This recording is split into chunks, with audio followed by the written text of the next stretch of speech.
Hey, welcome on in, guys. Tobin here with you, and thanks for checking out the channel. If you guys could subscribe, that'd be great, and appreciate you stopping by. We got more trade action today as we find out that the Pelicans are trading for Jordan Poole.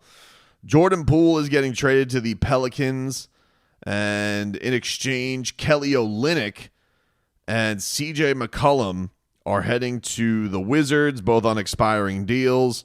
Apparently, this is going to set the Wizards up for over $100 million in cap space next summer. Saddiq Bey also going back to the Pelicans, along, I believe, with a second-round pick. Bey missed all of last year. Guy's a heat killer. Good shooter, but missed all of last year, I believe, with a torn ACL. So he is heading to New Orleans to team up with Zion, giving him a little bit more shooting around him. They're really trying to optimize that team around Williamson and see what he can do. The Heat, we got some roster moves for them today.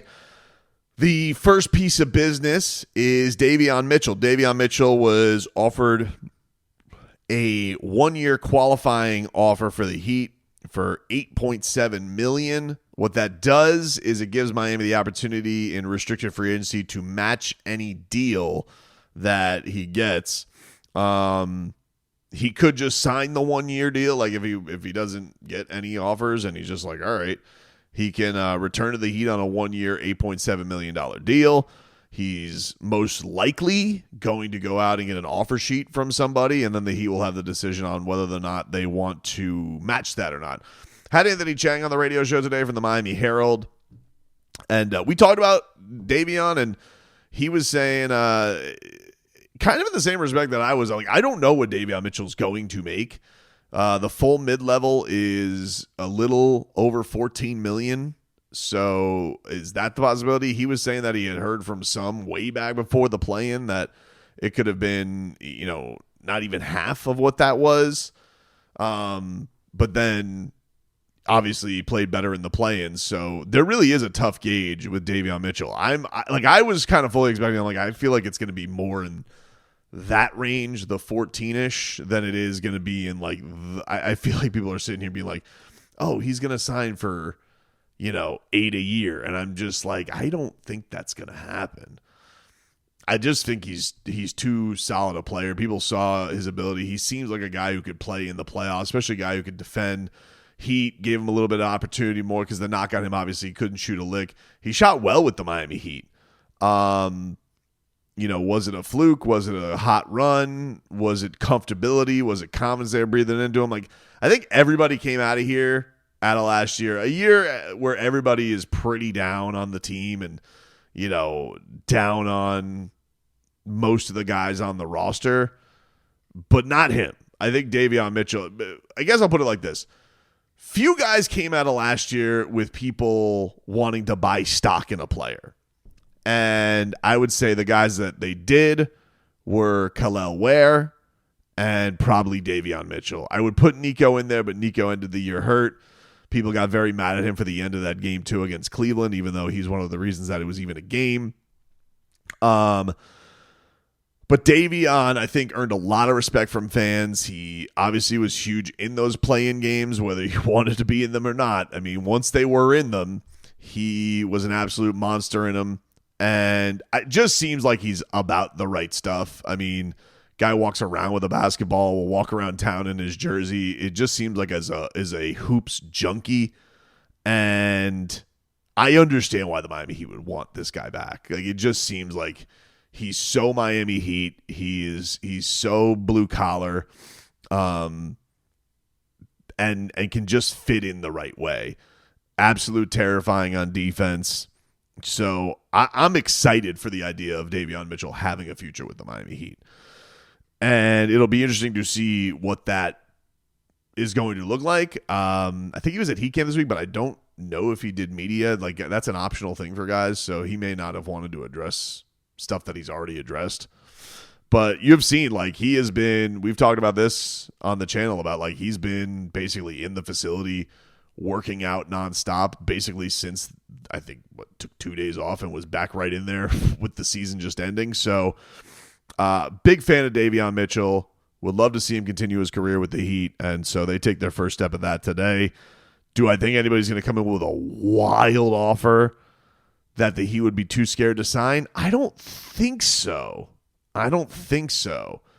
But I also like Anthony and I were talking about, I don't have a great gauge on what the hell he's going to make in this next contract. And maybe he could do something similar to like what Caleb did, which is like a 1-and-1, which maybe he signs a 1 year with a 1 option and is like, I'm going to do it one more time because I didn't love the offers. I'll prove myself again. And then, don't make the mistake that, Martin's agents did, but set yourself up for a more lucrative multi-year deal if that's out there for him, or maybe he'll get it just now. I don't know. The other piece of news for Miami, they rounded out some of the end of roster guys. They guaranteed Keshad Johnson's contract for next year, which I'm really, really excited about. Another player who, spent most of his time playing in the G League, eye-popping dunks. Dude's built like a friggin' moose, wingspan for days, and was teammates with Pelle Larsson in college. Got him undrafted. I think the Heat were a little surprised that they were able to get him undrafted. But they are bringing him back. And that, to me, I think this is what's going to be exciting. He's going to be playing in Summer League with Pelle. The word was today that Kel'el Ware was going to get some time this summer. To me, that's really exciting because it's not only the first year that you do Summer League, and this is obviously this was the highest vibes we had all year, the defending Summer League champions, but then it's like that next year. I don't know how much Kel'el will play, and so that would lead me to believe, like I would bet Kel'el plays a little bit, and then it's going to be more on Pelle and Keshad. And, they did that with Max Strus the year where, like, he really took off. And Max was, like, the guy. And Summer League, remember, he had, like, a buzzer beater. That team wasn't as stacked as last year's team was. But I feel like you're going to see a little bit more of that of, like, hey, we're going to rely on Keshad and Pelle and whoever the 20th pick ends up being. And we'll see what that rolls out. There'll be, I would bet, like a few Kel'el Ware games, but the Heat aren't going to play their starting center every single game. I would be surprised by that. The other piece of news, Drew Smith got a qualifying offer, so he's a restricted free agent. Had that terrible Achilles injury, which has become all too prevalent of an injury around the NBA. So Drew Smith, we know Spoza, a huge fan of Drew Smith, and that coincided with another thing, which was Isaiah Stevens was not offered a deal, and so he'll become an unrestricted free agent. He was on a 2-way with Miami last year, and he is expected, according to the Miami Herald, to play for the Summer League team as well, and potentially could come back on a 2-way.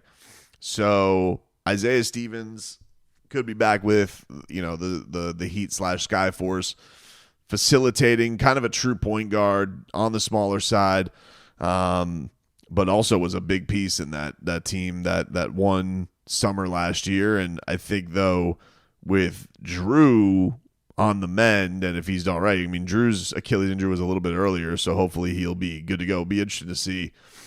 It'll be interesting to talk to Drew about like what his recovery was like, because that has become such a crazy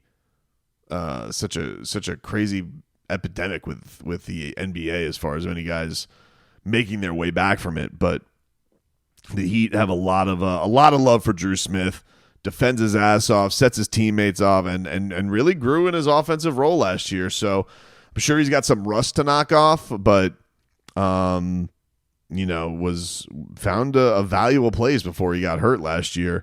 And then the other move was Josh Christopher. He is not eligible for a 2-way contract because he's going into his 4th season. And so he's an unrestricted free agent, which would mean the Heat would have to give him a standard contract, which I don't think they have right now. After they have their draft, I think they're going to be at their limit, I guess, unless they just cut Duncan Robinson. And that'll be the only method. But Christopher's obviously like he's tried to make his way with the Miami Heat. He was also very big on that summer league team. Feel like I'm on repeat with that, but never really got that opportunity or showcased like a moment last year like the other guys did. So I don't know what his future, what the future holds for Josh Christopher and the Miami Heat, but certainly seemed like he was about all the right stuff last year and trying to make his way with the franchise. So there you have the deals. Mitchell, qualifying offer. Keshad, he's back next year. Drew Smith, eligible to come back. The Heat have the right to match. Don't know what the offers are going to be like for Drew Smith. And Isaiah Stevens looks like he's going to be in the system, but not necessarily back on the team as of right now. We'll also have to see like what players are out there. Does anybody pop in the summer league? We saw that those deals shifted a little bit last year as well. So you got to keep an eye on that. The Heat would like to keep their flexibility with that as well. But Josh Christopher no longer eligible to be that way. So very busy day as far as the end of roster stuff for Miami. I'm sure that gets everybody buzzing. I actually am very excited about this. I can't wait. Keshad's the one I'm most excited about. And I say that a big Davion Mitchell fan, but I really hope that this is going to be like a big breakout season for Keshad Johnson in helping this Miami Heat team and that he can find a role. I think that it's just he's one of those guys. Like it's impossible to be based on his infectious energy and his dunks. My God, his dunks. I mean, Keshad Johnson's dunks, they are a sight to behold. So just based on that, the energy, the size that he has, you think, can provide something for this Miami Heat team. Now that he's got a year under his belt in the system, I'm excited to see how the Heat unleash. Just turned 24 yesterday. So this is going to be a year where hey, if he's going to do something in the NBA and the Miami Heat feel like there's something there, this is probably going to be the year they're going to hope to see something out of him. So I'm glad that the Miami Heat bringing him back.